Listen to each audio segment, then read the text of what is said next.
Hello guys, this is part 2 of exploring the wild adventures in Ashanti region. And so we are outside again and we are visiting a new location. So join me as we go to the place.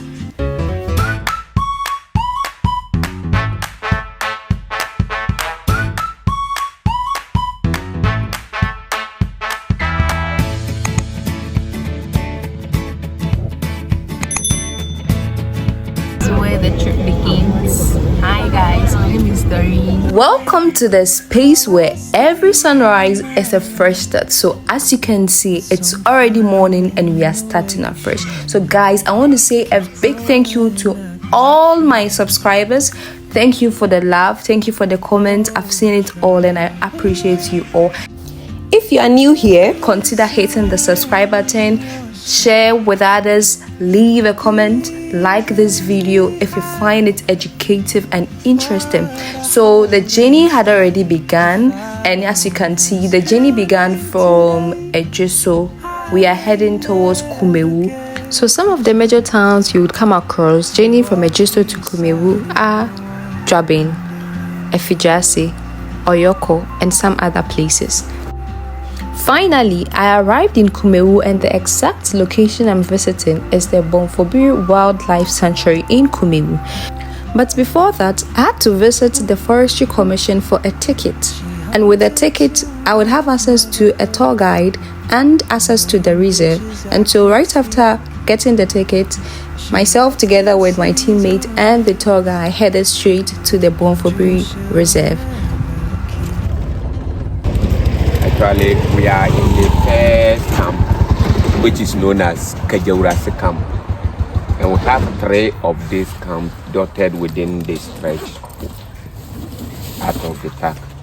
We have the Bomfobiri Kajaurasi camp, we have the Wala camp, and we have the Yirubontri camp.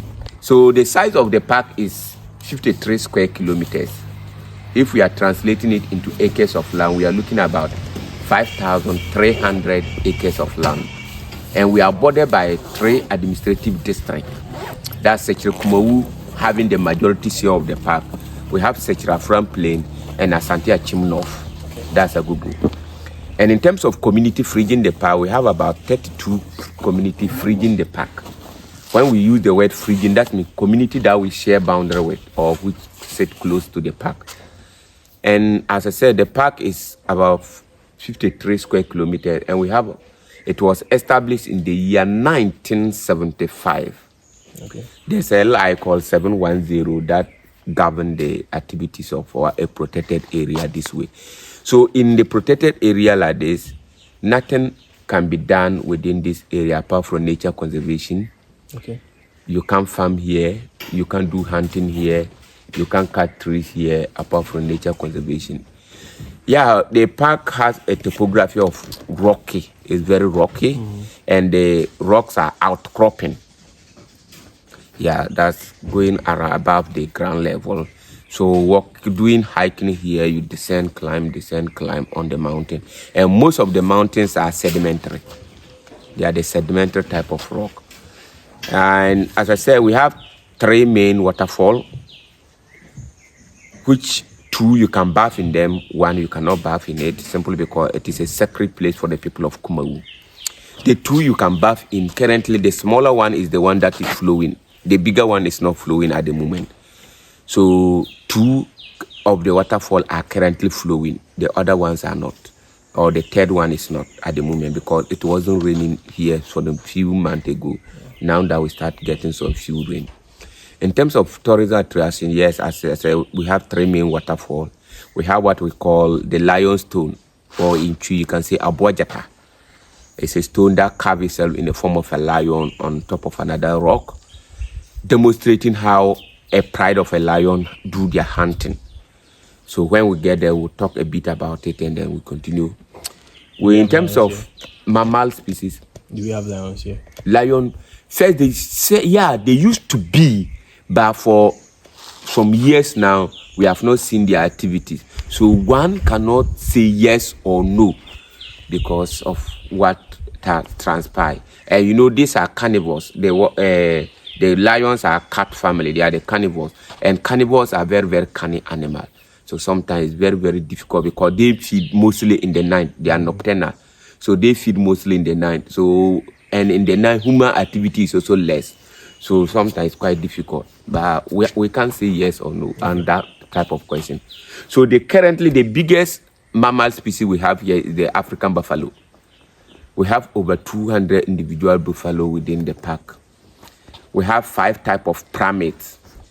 When I use the word primate, I'm referring to the monkey family. We have 2 types of antelopes. We have 3 types of duikers.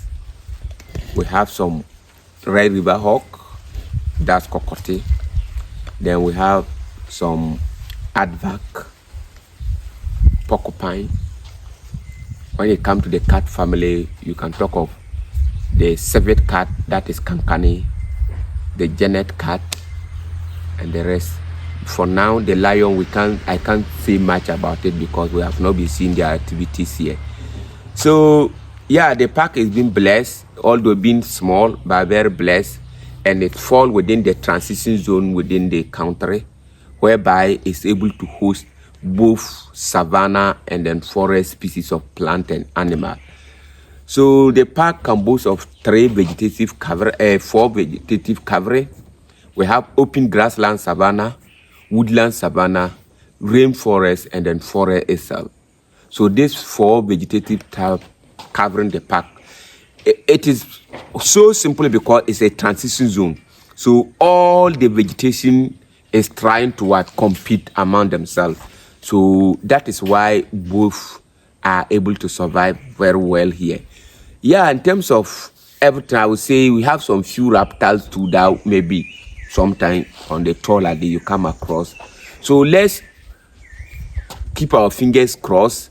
During this time of the day, as I said earlier, it might be very difficult that we might see some game viewing or gaming. When we refer to game, we are talking about the animal species. But sometimes nature, you can't write it off. I can say we will not see, and maybe sometime we'll end up seeing, but I doubt we might see. So we'll pause here. We'll start the journey. Yes, as he rightfully said, the introductory session was over and now we had to move into the reserve. But we started off with plant species. Locally known as rosewood. And between 2012 to 2016, this was worth more than a ton of gold. Yeah, it was a serious business in the country, simply because people were exporting them into the Europe and then the Asian country. The reason is that it is a tree that can withstand every weather condition. And in the Asian country, land becomes a scarce commodity over there. So people don't have opportunity to buy fresh land to put up their buildings. So what they were dependent on is this. It's a tree that can withstand every weather condition, and it's a purely savanna species of plant. So this tells you that this area that we are in the savanna part of the park. Yeah.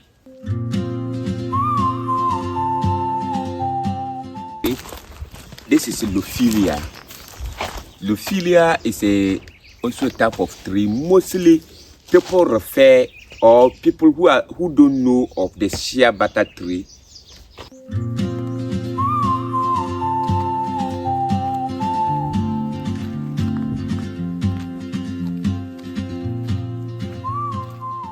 So naturally, this is a rock which carved itself in the form of a lion. Nobody knows who did that, so it's just nature. And this dipping, naturally, what a pride of a lion look like, or look when they are hunting. Normally, the female is very, very active, more than the male when it comes to hunting in the lion pride. So mostly the male one will climb a high altitude like this. Then it will roar. As it roar, the animal within that vicinity will hear or will heard of him growling. So they will start what? Running around. So as they run, the female will get to know where the animal are running towards. Then it chase them and maybe catch one for their meal. So this depends a natural lion in a hunting position. So the male will climb a high altitude and then roll like that, and that's how it is.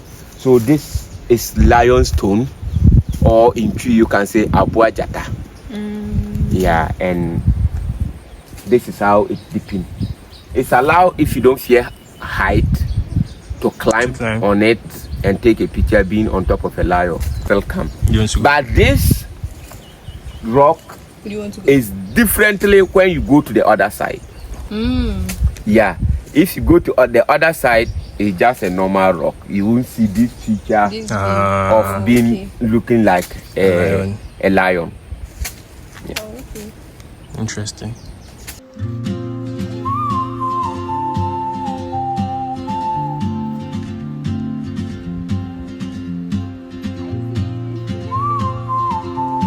You can even go forward. Yeah. She moves like a map with no borders, a whisper caught in the wind. I see her boots at the corner cafe with a notebook and a grin. She's chasing skies. Wow, I like the temperature in here. While I stay in my lane. That's the fall the park was named after. Oh, okay. The river is called the Bomfo. Yeah, so the park is named after that one.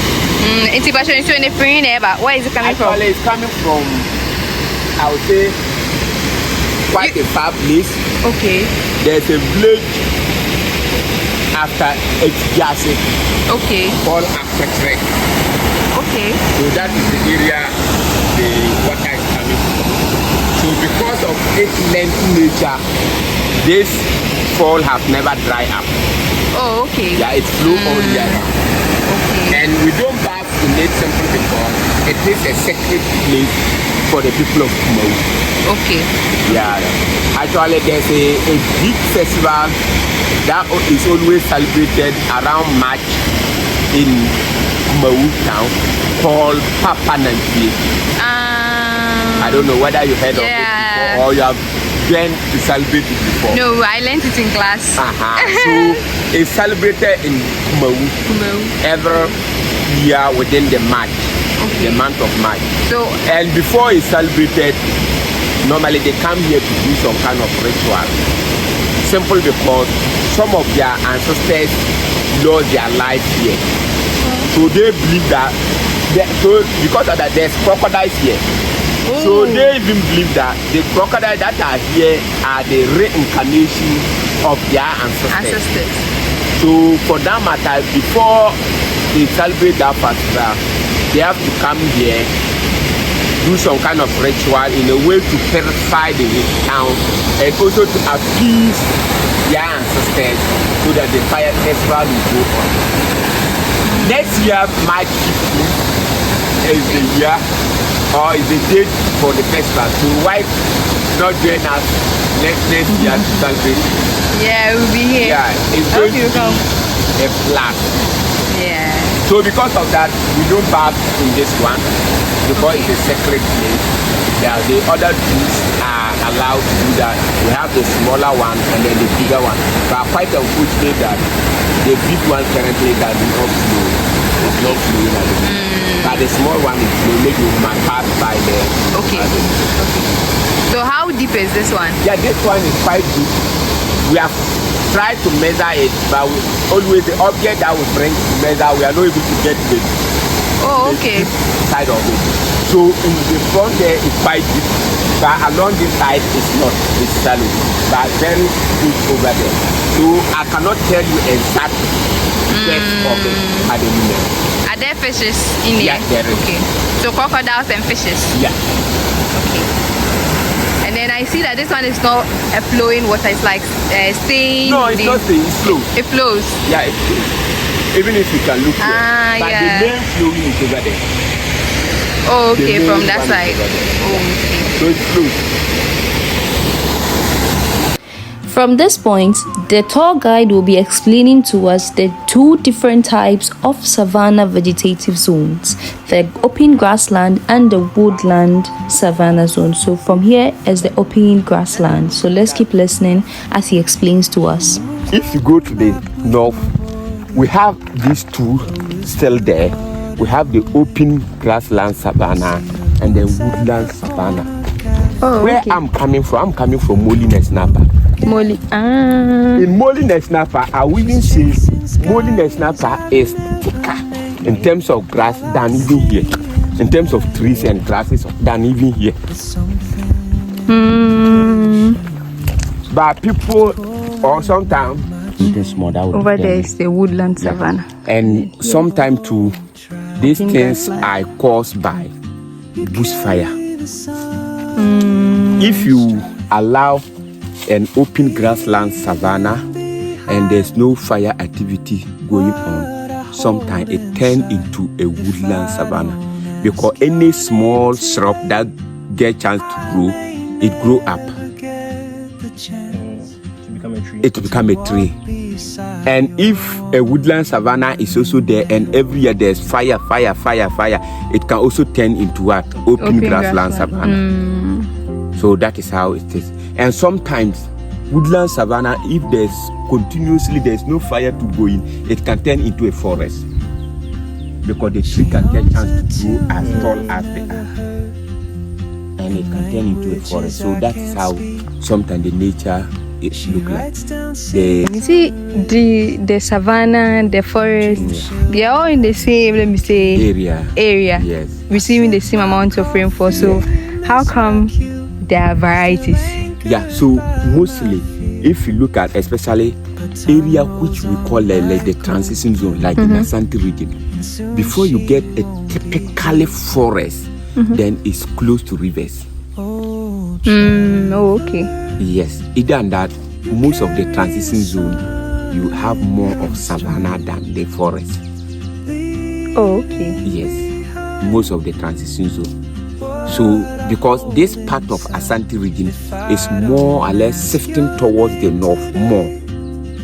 So, as you are going further to Atebubu, Aikira area, you are more shifting into the north. And as you are more shifting into the north, the more you get savanna than the forest. Yeah. Oh, okay. I get it now.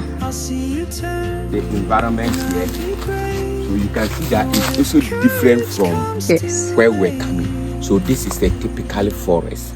So in the forest, you don't have the grasses. You only have trees and then shrubs that come out. So that is how you are seeing. So you can see that there's no grasses around here. Here is only the trees and then the shrubs that are coming up. And this is typically a forest, and that is how it is. And you can even see that here is a bit cool than where we're coming from. Yes. Because of the vegetation is covering up. Yeah. Wow. So we just walked out of savanna into, and we are now into forest. Wow.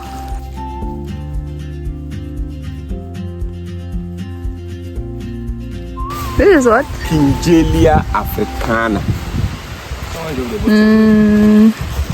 Sausage locally tree. known as Nofotin. So this is Nofotin. Yeah, so this is a tree with a lot of medicinal activities. So this is the fruit. The nature of the fruit is why it's called sausage. You see the fruit? It's just like sausage. Fruit look like a sausage. You can see a small one coming up. Yes. And you can see how it look like a sausage. Can I touch it? If you touch it, it will rot. Yeah. So I see. that is how the fruit look like. And this fruit is very, very medicinal. Sausage tree. So we are going mostly it is used as a body enhancement. Life is Pingelia africana for you. Let's go back. Come in. But you can't tell where the water passes. Yes. There's a hole under here. So when the water comes, the water passes under the hole, pass this way and go and appear over there, in which will be going there soon. Okay. And it's called a stone bridge. Stone bridge. Yeah, it's a stone that form on top of what? A river. And when the water comes, the water passes under it. So that when you come as a human being or whatever, you can cross without you stepping into the water. Oh, okay.